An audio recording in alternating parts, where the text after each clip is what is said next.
11 p.m. February 1994, I was at the anatomy reading room at the University of Ibadan. Just finished some reading. I was going to Kuti Hall to eat, change my books and return for an all-night reading session. Two female medical students friends of mine had asked me for a lift in my car to Queen Elizabeth Residential Hall and back. I agreed.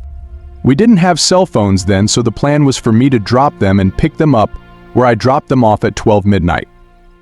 At 12 midnight, I pulled up to the front of the Queen Elizabeth Hall behind about 10 cars. The girls were nowhere to be found and I was very upset. I was busy in my head with thoughts debating whether to leave them behind or stay. Then I heard a tap on the front passenger window. I rolled the window down and a girl dressed in a loose blouse bent over to stick her head halfway between the window space I just created. "Are you going to the party? Can I join you?" I looked at her dumbfounded. I don't think she realized that, when she bent over, her two mammary glands had leaked out of the shimmy-like top she was wearing and were looking at me eyeball to eyeball. "Get out of here, you daughter of Eve," I yelled. "That's a lie. I didn't say that." Instead, I looked back at them confused. She asked again.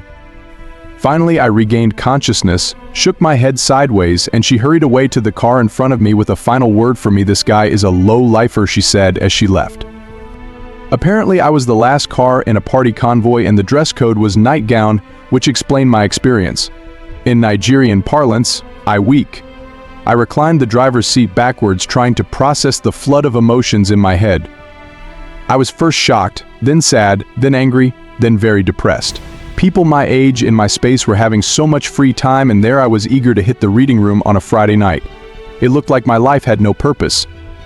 To add salt to the injury, this girl called me a low lifer. Maybe I am a low lifer, she is right, I thought. I was depressed.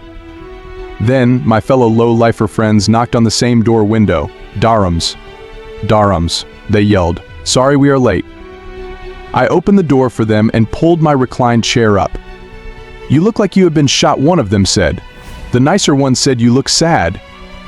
I started the car, engaged the reverse gear, pulled away from the convoy and said, "I saw two breasts tonight," one interrupted me with, "It depends. A person can have 4 breasts. The extra mammary glands," the other said. "Yes, that's a congenital abnormality, blah blah blah." They were trying to outdo each other on breast anatomy. I started laughing. I was back with my crowd. All within a few minutes my depression was gone just like that. I had found purpose again by being in the right crowd. The importance of group dynamics cannot be overstated. Actively look out for and be in supportive environments. If you find yourself in a group, online or physically, that makes you feel sad or uncomfortable, get out. It is important to distance yourself from situations or people that consistently make you feel sad. You should spend time with groups or individuals who make you feel comfortable, understood, and valued. Be kind to yourself and do not blame yourself for how other people feel. Lastly, before you conclude your life is miserable, you should check if your car is in the right convoy. Maybe you are parked in a convoy of cars going somewhere else. You may even be in the same car with the wrong person. I understand that you may share some history or space with them, but they have a different purpose and are headed in a different direction now, so do the right thing. Respect yourself and get out.